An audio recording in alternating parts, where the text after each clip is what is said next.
लोग मानते हो कि राजधानी में कानून व्यवस्था है? कानून व्यवस्था चलो आपकी मान लिया हमने, ठीक है, लेकिन कानून व्यवस्था क्या करेंगे भैया, तो पीछे का रोजगार ही नहीं रहेगा।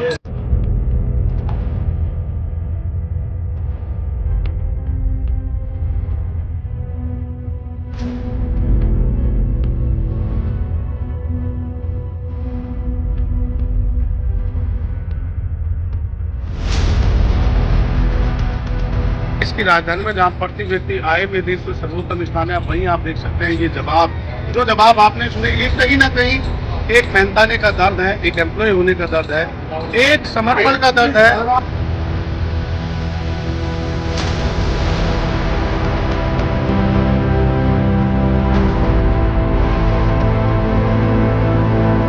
देश की राजधानी के डीटीसी कर्मचारी लगातार पिछले कई महीनों से बिना वेतन के परेशान नजर आ रहे हैं। वहीं टिम्स लगातार दिल्ली सरकार पर लगातार आरोप पे आरोप लगाती जा रही है। टाइम एक्सटेंशन को लेकर या सैलरी को लेकर सरकार पर टिम्स ने आरोप लगाया कि वेतनमान के लगभग 32 करोड़ रुपए सरकार पर बकाया है, जिससे वो परिचालकों का वेतनमान देने में असमर्थ है।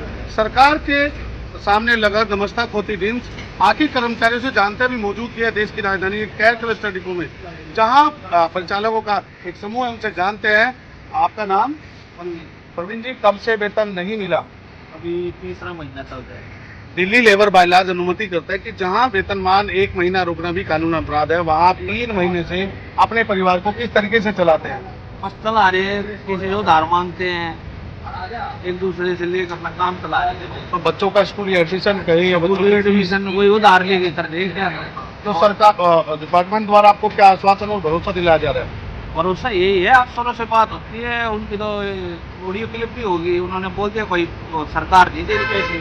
अगर सरकार कह रही सरकार नहीं दे रही तो वही उनका आपस का मामला है, उसमें हम पिछड़े 30 दिन का जो अनुमानित आपके सरकार ने काम दिया, काम देने के बाद ये नैतिक जिम्मेवारी एजेंसी की बनती है जिसने आपको हायर किया है।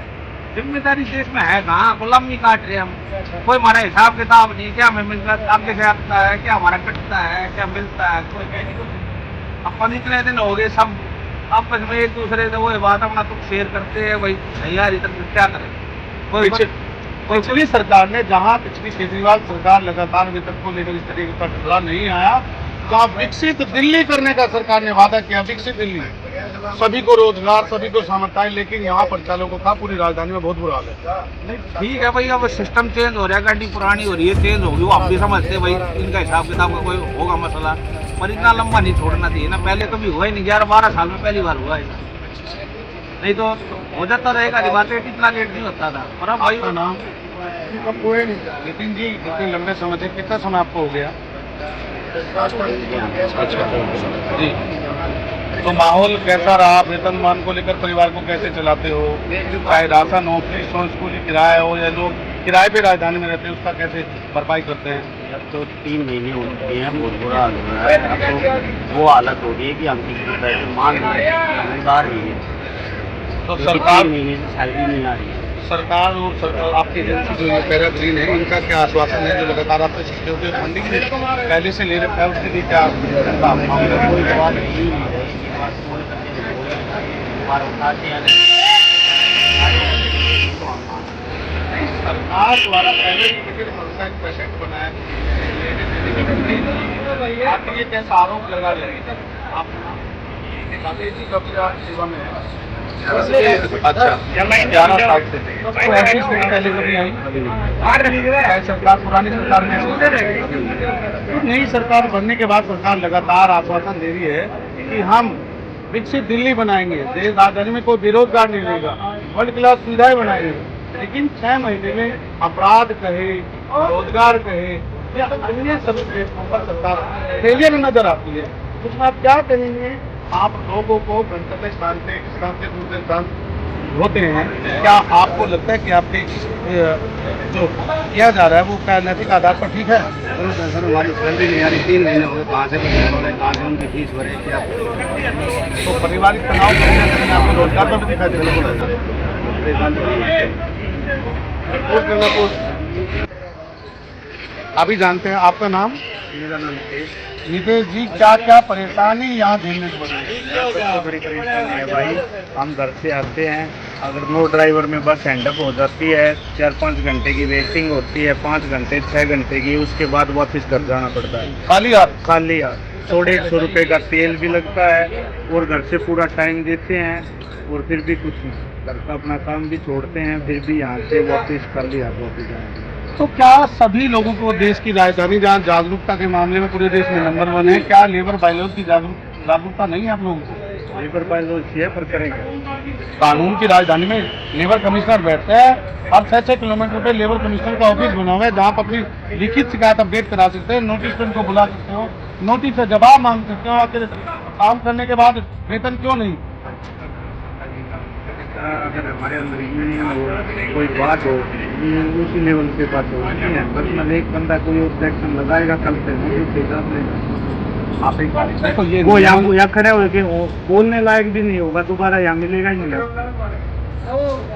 तो उसको धीना दस्ती दादागिरी जबरदस्ती थे प्राइवेट सेक्टर में जबरदस्ती, आप एक बार हर प्राइवेट जॉब में जबरदस्ती तो है भाई। बताओ ये लेबर चौक से बुरा हाल है, देखो कितने कंडक्टर हैं, 60% कंडक्टर वापस खाली आ जाएंगे। बताओ ये क्या तेल फूकना है, सब तेल 100-150 रुपये घर पे रोटी लेके यहाँ आते हैं, आते हैं तेल घंटे नहीं लगते हैं, बच्चे बाट देखते हैं, आप करके आए, कोई सुनवाई नहीं, कोई हर सेक्टर में हो रहे हैं, पूरे देश मांग लग रही थी, कोई हिसाब किताब नहीं, कोई नहीं। आपका नाम? कुंदन जी, ये बताइए आप कब से कार्यरत हैं? मैं डिचाउल में साउंड हूँ। मैं 10 साल मेरे को जब से इसको बोला तब से हूँ। तो दिचाओ तो बंद हो गया। हाँ, तो मेरे को कभी यहाँ से वहाँ ट्रांसफर मिला डिचाउल और सब्जी मैं 5 दिन से आना जाना डाउन करता हूँ बाइक पे, कभी इस पे। तो परिवार कैसे रहता है? सेल्फ ओन्ड हाउस है, रेंटेड रहते हैं? रेंटेड रहता हूँ सर। तो किराए का कैसे अरेंजमेंट करते हैं? 3 महीने से वेतन नहीं मिला। अभी तो जी ऐसे आस-पास से मदद मांग रहा हूँ, मकान मालिक भी ठीक है जो वेट कर रहे हैं, बाकी बच्चे वगैरह ट्यूशन उनकी फीस को कैसे अरेंज करते हैं? ट्यूशन वाले ने मना कर दी थी, ट्यूशन फीस होगी तब आना। तो मानते हो कि राजधानी में कानून व्यवस्था है? कानून व्यवस्था चलो आपसे मान लिया हमने, ठीक है, लेकिन कानून व्यवस्था क्या करेगी भैया, जब किसी का रोजगार ही नहीं रहेगा। आप एक बात बताइए, आपको गाड़ी हैंडओवर की जाती है, आपको पूरे सारी सीट, पूरी गाड़ी की व्यवस्था, GPS की व्यवस्था, चलने ना चलने पूरे रूट की जिम्मेदारी आपकी बनती है, क्या वो कोई ड्यूटी नहीं है? ड्यूटी है, तो ड्यूटी केवल आपके ऊपर है, उनके ऊपर वेतन देने की कोई ड्यूटी नहीं है?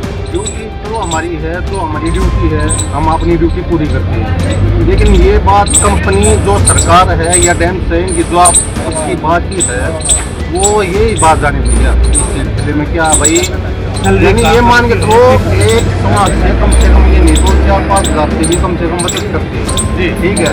हमारा इंसेंटिव है या कोई जैसे त्योहार का होता है हमारा ऐसा कुछ नहीं है, कोई फेस्टिवल अलाउंस भी आपको नहीं कुछ नहीं है हमारा, जो था वो भी इन्होंने खत्म कर दिया, ठीक है, ऐसा हमारा कुछ नहीं है। रूल रेगुलेशन हमारे सब DTC के हैं, लेकिन पेमेंट में हम DTC से बहुत नीचे हैं। बात DTC की नहीं, बात आज डिम्स की है, पैराग्रीन की है, बात आज कंपनी की नहीं है, बात आज कानून की है। भैया कानून तो ऐसा है, कानून होता तो हमारी पेमेंट आ जाती है, अभी तक कहाँ है कानून? ये कानून होता है, ये मानो आप लेबर के बता रहे हो ना भाई, लेबर को क्या कहता है, एक महीने पेमेंट नहीं आएगी, दूसरे महीने पेमेंट आएगी, वो भी कैसे, तो उस पर अपॉइंटमेंट लेटर है, ऑफर लेटर नहीं, जो उस पर पेनल्टी लगती है उसके साथ आएगी। अच्छा ठीक है, हाँ 3 महीने हो गए यार, हमारी कहीं कोई दरवाजा खटखटा आपने? दरवाजा भैया हमारे जो सीनियर अधिकारी हैं उनको बोल सकते हैं, टाइम से भाई हम तो इनको बोल सकते हैं, कैंप्स का ऑफिस शास्त्री पार्क में है, जहाँ सीढ़ियों को भी जाने की अनुमति नहीं है, एप्लीकेशन और बातें अपनी यहाँ बोल सकते हैं ना, सुपरवाइजर है, PM है, या हमारी जो कंपनी है। तो क्या लिखित शिकायत होने के बाद कोई मूवमेंट नहीं हो? कुछ नहीं हुआ। आप देख सकते हैं बेरोजगारी का ये दृश्य है, देखिए घुमा कर दिखाइए चारों तरफ, ये देखिए हालत, जहाँ चारों तरफ व्यवस्थाएं कहीं ना कहीं जिन शब्दों का प्रयोग किया जा रहा है उन शब्दों के आसपास ये चीज आप देख रहे हैं। राजधानी को जहां सरकार बने लगभग समय हो चुका है और अभी भी बेरोजगारी का ये दृश्य आप देख सकते हैं। इसको बेरोजगारी कहेंगे भविष्य में। बेरोजगारी से बुरा हाल है, घर से पैसे बेरोजगारी से बुरा हाल, घर से पैसे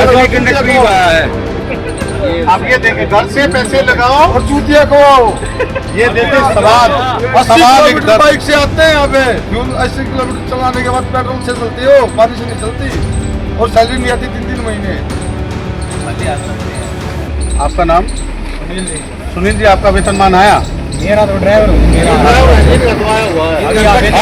आधे कंडक्टर से हेल्प ली है, अभी हमारे घर खर्च के लिए बच्चों की फीस के लिए पैसे दिए। यहाँ पे सर मेरा 50 कंडक्टर है, एक की गोद में 500 रुपये फालतू रुपये ना पाओ, इस बात 500 रुपये खाओ, 100 रुपये मुश्किल से पाएंगे।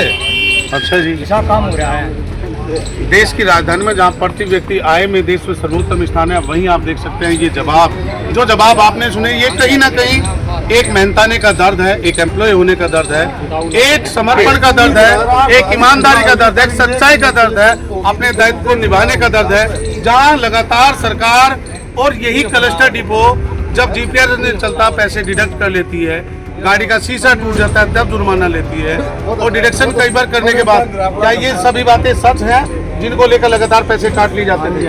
सारी बात सच है। एरियर काटा जाता है लगातार। एरियर तो पता ही नहीं चलता कब देंगे कब नहीं देंगे, जो टाइम होता है उस टाइम से भी लेट कभी आए कभी नहीं आए, इसका तो पता ही नहीं होता। एरियर कंपनी बदल देती किस हिसाब से आता है हिसाब नहीं पता।